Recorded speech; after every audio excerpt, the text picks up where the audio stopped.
Heading into the 2020-21 season, we are breaking down the top storylines for UNC basketball. We're going to talk about three-point shooting. I'm Ross Martin. I'm joined by Sherrell McMillan and Greg Barnes. Guys, I mean, when UNC can knock down some threes, they're a much better team, especially in a year where they have some big men. If they can really spread the court out and knock down a couple shots from deep, they're going to be a much better team. Greg, looking at this roster and what UNC likes to do, what do you think about three-point shooting entering the 2020-21 season? Well, it kind of depends on how you look at it, right? Because we know that there's not a lot of proven three-point shooters on this team, and the hope for this team is that the incoming freshmen, whether it be Puff Johnson or Corin Walton or Caleb Love or even RJ Davis, if North Carolina is going to have success shooting the three ball, it's really got to come from those guys. On the flip side, North Carolina's season last year, that was the worst three-point shooting team that we have seen at North Carolina.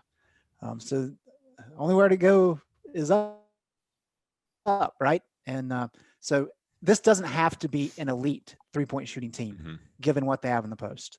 What has to happen is for this team to be better than last year, but it does not have to be some of the elite teams like we've seen that were so proficient from deep.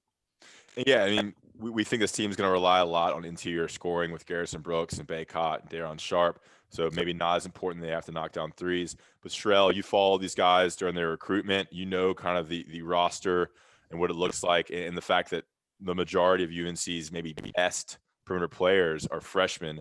What do you think the roster can bring from a three-point shooting perspective? I think you can bring the actual ability to shoot, which I think is something they were missing in these past teams. You know, there weren't any guys I think you would say were designated shooters. They might have been recruited to do that, but had never proven that over a stretch of time.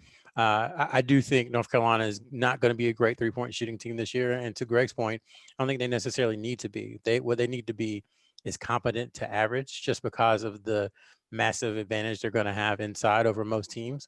So if those guys can just, hit shots, and it doesn't have to be the same guy every game. Freshmen are wildly inconsistent when it comes to shooting from three. And most of the time, they're actually not very good, to be frank. So if they can have, RJ Davis hit a couple threes one game, and then Caleb Love another game, and then Walton and Johnson, and even Kessler to some degree, if those guys can just, each game somebody hit 2 or 3 threes, then I think they'll be fine. Yeah, and we don't know the status of Anthony Harris. He could be an impact player from deep for UNC.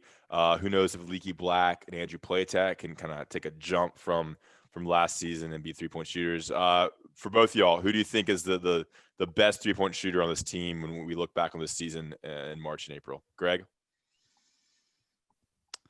I will go Puff Johnson. Okay. You think he gets enough time to knock down threes? Sherrell? I will say RJ Davis will make the most threes, but maybe not be the most proficient. But I think he'll have the opportunity, and I don't think he'll have a ton of clean looks just because of their inside presence.